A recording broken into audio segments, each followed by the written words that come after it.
Igbo bụ Igbo bụ ndị ọma ije eme ọnụ anyị kene unu n'ụbọchị nke taata anyị sị ka anyị burukwa na mgbata biko na ya bụ ihe na ya bụ okwu kpozi ọkụ n'ọnụ anyị butekwa n'okwu ihe mere na ụga wee bịakwa n'ụbọchị nke taa maka na unu na-awụ ọchịkịta agwa ngoli ịnenecha vidiyo nke anụnwa ntị inene nke a kwa iwe ghọta ebe onye bụ okwu na-aga maka na kịta vidiyo nwụrụ na afọ kịta vidiyo the village PRO nke a ka ị na-enenekwa n'akụkụ ebe a bụ the village chief, the village chairman. Ha na-agba grant ha interview ka ha kwue ihe mee maka na using flies up and down nkịta bụ na Banish nwaanyị bedi Banish achụpụ ya na the whole village. Mana asị m ka ị were ntị gị n'ụlọ maka ị na-ege news na circulate mara ihe ị na-eme ị na-ekwu maka na anyị nwa anyị naghị eti akụkọ na-azụghị ezu.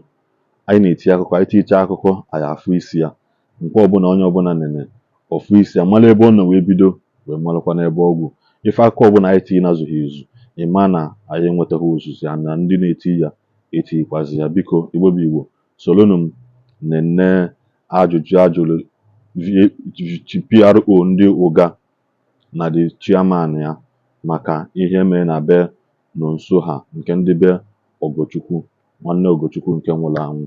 Biko nene ya ka unu fụ. One of the executive members of Umu as a community, okay, in Akota local government area of Anambra State, Kano, na secretary to Umu as Oga, based on the recent things, he make us very recently. Because Aga, a position in Umu as a Guasi, why he should equal so him a many.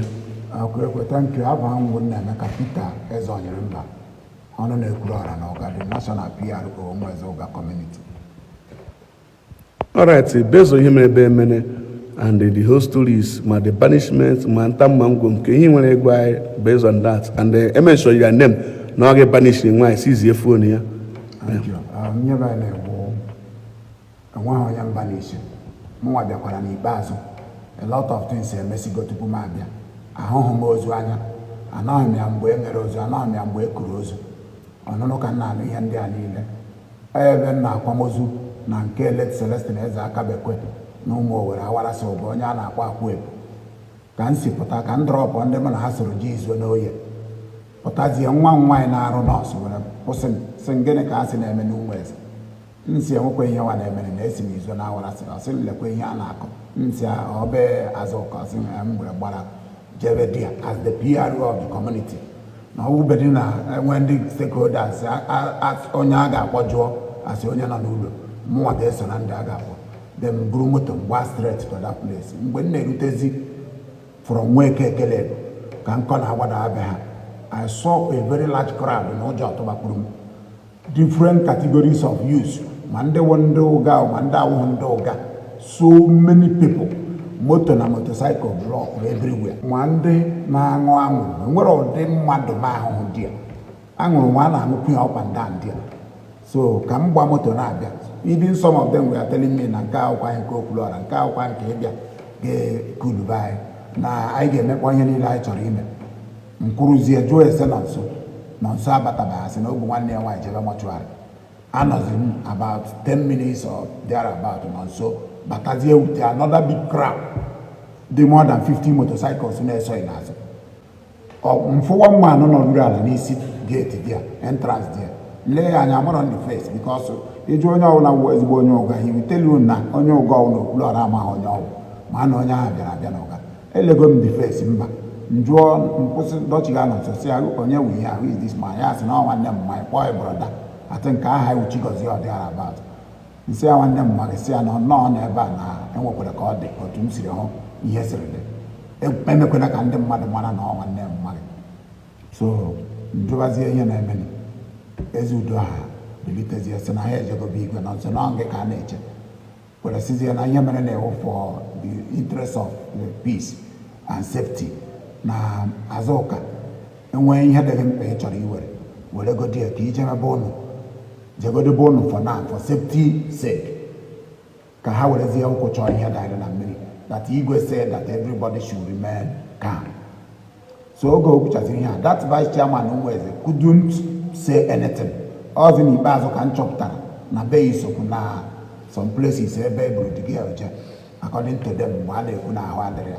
I'm not God, but I know na ọ bụrụ na m abịaghị that place that time m jiri bịa sọnsọ Chineke ma ihe kara ime because ndị si ebe dị iche iche bịa ma ndị hụrụ ụmụ eze n'anya ma ndị kpọrọ ụmụ eze asị na-achọ ka ha mekarị ụmụ eze ofu ihe ka ụmụ eze ume nọcha dia. I saw so many people na-agbọrọ ndị be anyị ma anyị fọ ndị ụmụ eze so oge apụtaziri the woman move go message ka njezie buru moto nla. I now address everybody not there. Kelesia the youth for listening to me. Where I that everybody should remain calm. See na enwe ihe zoro ezo na ihe na Chineke ga-ewepụta ya. Where you because of that one name mwe ahụ gosiri m oge ahụ. I felt na enwere ndị ekwulọbịa nọ around that place for their own interest and safety ka a gara imekarị m ya. I now said repeated ihe ahụ eze udo kwuru sị biko na enwe onye ekwulọbịa ọwụna nọ within this vicinity ya labagodi for now na tension is very high. I said it just to save life. And what am any issue with Ndi Igbo? And we can right to declare onye ụmụ onye si n'ụmụ dị mpọ. How much more onye Igbo si n'ụmụ eze pọ ma si n'ọgapọ. I am only the PR onye ozi ka m, if not the smallest member of the executive. So I never what am any issue with Ndi Igbo. So onye na aghọtaghị m because I have never offended you people before. What I am on so come on. Enwere m information egosikwa m somebody si na nwanne m ya ndị onye blood. All right. Aga Pierre, thank you so much. Enwere ebe anyị chọrọ ka imetụ aka dị very important. Enwere information anyị na-enweta na isizi na phone Azụka. Ebe a ka chọrọ ka imetụ anyị aka ka ihe megoro iji esizi phone Azụka. Ana m esizi phone Azụka. Azụka eji nọmba Azụka. Then Azụka bịara jido phone ahụ. Na-eme so many call. Ọ na-akpọ call nwa nwoke na-akpọ when I was there. Then call ahụ ọ na-akpọ na-raise tension. Ndị youth ahụ we are lamenting why o ji akpọ call na a na-ekwu ihe a niile ọ na-akpọ call na o buputekwa na akamụ ka o mee akamụ hụma. So they were saying all sorts of things. I went to her say Azụka ọwụwa dịkwa gị narị ya phone. So oge ihe gbasara phone bụ because even phone nke m ejikumi edere m phone nke n'ime moto maka crowd ihe nọ na ekarịrị m afụnube that kind of crowd in my life before na ihe ọwụla dị n'ụmụ eze ọgwụla ma ya ojere even general assembly ụmụ eze ma ọwụga crowd dị otu ahụ adịrọ. So oge m bịara hụzie na ọ na-eme call crowd nọ ebe ahụ na-enwezi agitation gwa ya o ji eme call ha na-ekwu ihe a na-eme call onye asị ebe a ma ndị na-aṅụ nke ha na-aṅụ ma ndị na-akpọ nke ha na-akpọ enwero category of people anọrọ dia ndị asị onye ọbụla kpuchi ebe onye agba na onwe na ahụ because as far as ndị concern ma Azụka ma nwa nwoke bụ onwe ha ka ha kọrọ n'ahịa. Then oge ahụ ka m ji narị ya phone because enwego ndị pushbere si jee na typhoon na si jee na typhoon na and another typhoon ahụ ya fuo and another phone apart from ịna typhoon ya fuo ha nwere ike merụọ ya ahụ ebe ha na-azọ phone.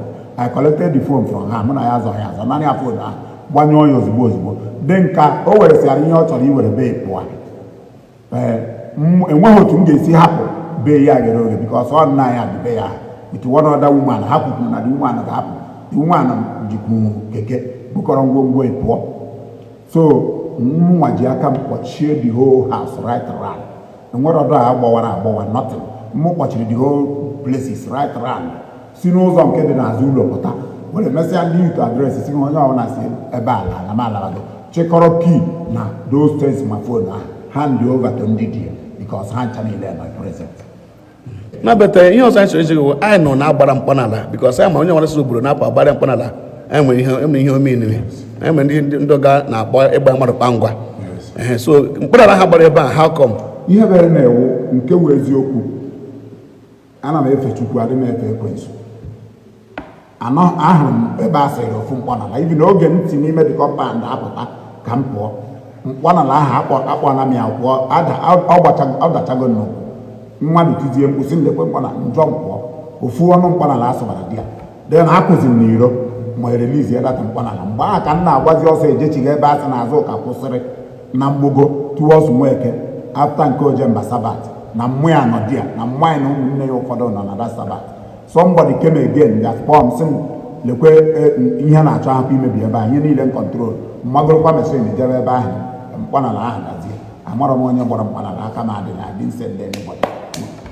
So oge m pụrụ control cha that one ọ motosa machine a bụrụ mgbogote ka nri tụziri sizie maazị ka ya baizie na I paid the ọkada the onye motorcycle ego ọkada for the safety of the woman ya buruzie because nwa ya nwaanyị biga akpa na machine I cannot carry her. I paid another ọkada o buruzie nwa ya ahụ na-esoghị n'azụ. I turned back werezi okwu chiga azụ bịa mgbe m gbadataziri with ya iwe and high degree annoyance. I was asking ezi onye gbara mkpanala gịnị butere ịgba mkpanala kedu onye ọwụ asị na onye gbara mkpanala alago and up till now nobody has given me the information about the mkpanala and onye gbara ya na ma reason ejiri gba ya. I am still maintaining dịka Okwuluọra na ụga enweghị part of Okwuluọra a ga-akpọ aha m ndị mmadụ agaghị ama m. It is about 40 years na handle aza Okwuluọra na-arụ ọrụ as Okwuluọra na ụga enweghị any issue ụga nwere with Okwuluọra whatsoever. Thank you. And then finally, ihe na mtọrọ n'oge na na-ekwebeghị okwu gbasara egbu na egbu ma nwụ na anwụ kama ihe na-ekwu na ihe ọ na-gbasara Okwuluọra na ọga aka dị etu ọ dị before. Ọkụ ijiri mara na ọ ga-anamasị onye dibe ma onye na-agba afa ma onye manye na-egbu mmadụ. Ihe nọ na anyị na-ekwu wọdụ mma ọga na Okwuluọra remains even better than otu ọ dị before. Okay, thank you so much. Ekele na ihe mere recently na Umuezoga anyị na the chairman of Umuezo community nọ taa wụ abalị 4 n'ime ọnwa nke 4 bụrụ ụbọchị Tuesday n'ime afọ 2023 ya bụ Tuesday bụrụ ụbọchị afọ the 4th day of April 2023. I na report live from Umueze Secretariat. Ọhaneze ndewo na onye ọnọdụ ya na nke ochiri.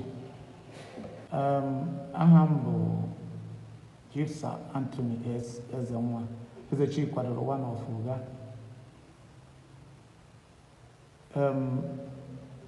Dịka ihe anyị na-anọ na ihe ndị mmadụ na-anụgasị be ndị be emene na ụmụ Cheke Umuezoga nke mụnwa bụ General Chairman na Umueze ya nwa ka m chọrọ ka m nwee ike mee ka ndị mmadụ mata Umueze enweghị onye anyị goro ego ma ọ dinye edinye either from office, executive, or any other person from outside. I go, ya be mene, me ihe ọwana, ọ kwuo okwu ọwana. Ka o doo anya, enweghị mgbe Umueze ma ọ bụ igwe chụpụrụ nwaanyị a ka oyiwe na-akpọ abanishiri mmadụ na ezinụlọ ndị be mene. Ọ bụ ihe mmadụ ga-eme ya ihe na-emebe emene ma nke a na-ekwu mere eme bụ n'akọ ka anyị na-anị ya. Anyị ga-eji ọkpa chọọ ihe dara na mmiri nwere otu mmiri a si bobi ụgbọgọ. Anyị ọmatago ndị gọọmenti n'ime okwu a ha nọ n'onwe ha sokwa anyị sorokwa ha na-aga njem na-enyere ha aka ịchọpụta ihe dị n'ime okwu a na-ewu n'ụwa niile ugbu a. Mụnwa na onwe m n'ebe a ma igwe enwebeghị mgbe ọbụla anyị na Ekwulọbịa soro okwu ma wee si onye Ekwulọbịa laa. Anyị na Ekwulọbịa dị na mma karịkwa mma na-aga. Enweghị ihe na-esere anyị na ndị Ekwulọbịa ma ọ bụ ndị anyị na-alụ na Ekwulọbịa. Ihe ọbụla mmadụ nọ gbasara achụpụrụ nwaanyị ọ bụghị Umueze kwuru ya, o kwere m Umueze ga-ekwu ya, igwe ekwughị ya. Oge m natara ihe anyị ka na-eme iji ọkpa chọọ ihe dara na mmiri nke ndị gọọmenti anyị batagoro n'ime ya ka anyị nwee ike chọpụta ebe mmiri si ba n'okwu ụgbọgọ na famili ndị be emene. Ọ bụ ya bụ ihe njiwe sị ka mmee ka ndị mmadụ mara na Umueze enweghị okwu ọbụla ha kwuru gbasara ihe mere ebe ahụ ọ ha mara ihe mere ebe ahụ. Ọ wee mesizie na nchọpụta ndị gọọmenti na nchọpụta nke anyị ga-eme n'ọdịnihu Amerika kọwaa otu ihe si kwụrụ ndị mmadụ anụkwa ya. Ekele m unu udo dịrị onye ọbụla. Igbo bụ Igbo unu na-eche anya ya na asị m ebe onye ọbụla nọ biko nyere aka na-agbasa ezigbo news, nyere aka n'ibusazi na ihe na-adịghị mma. Biko nke ọbụla ị na-aghọta ha, biko mee investigeshọn ọfụma, jụkwa ese tupu ị na-etinye ọnụ n'ihe dị n'ezinụlọ n'ihe dị n'ime obodo, maka na ndị uwe ojii na ndị gọọmenti abatago na ya bụ okwu. According to ihe chief ha na-ekwu, according to ihe chairman ha na-ekwu, na-ewere iwe na chief abana m n'ọnụ. Biko na onye ọbụla ama m ndị na-enene mbụ chief mana udo dị. Biko a sị na gọọmenti abata na ha na-eme nyocha ihe ndị oyibo na-akpọ investigeshọn. Biko nụ ka anyị nyochacha ka a mara ndị aka ha dị ya na ndị aka ha na-adịghị ya, na ihe ha ya achọwa na nzuzo ka ọ ya achọwa wute ọtụmọkpọ, ka ọ ha ya achọwa wute by investigeshọn. Biko nụ onye achụgbo na nwa mmụọ, nwa mmadụ emegbu na nwa mmụọ emegbukwa na nwa mmadụ. Dodonu ma ndị na-asị ka akpọta na nsogbu n'ọmụ ya, onye na-asị ka je chọọ mee mama ya intaviu ekene anyị na-abịakwanụ mgbe ndị dị emere mama ya intaviu, onye ọbụla anụ olu ya, mana amakwa na n'ụwa na onwe ndị na-aya achọ ka eme intaviu ha sị na ha achọghị ikwu anything. Biko ọ bụrụ na afọ ha intaviu mama ya, onye ọbụla were ya na pending when the investigation and everything is done. Asị m ka ọ dị na mbọsị ọzọ. Igbo bụ Igbo.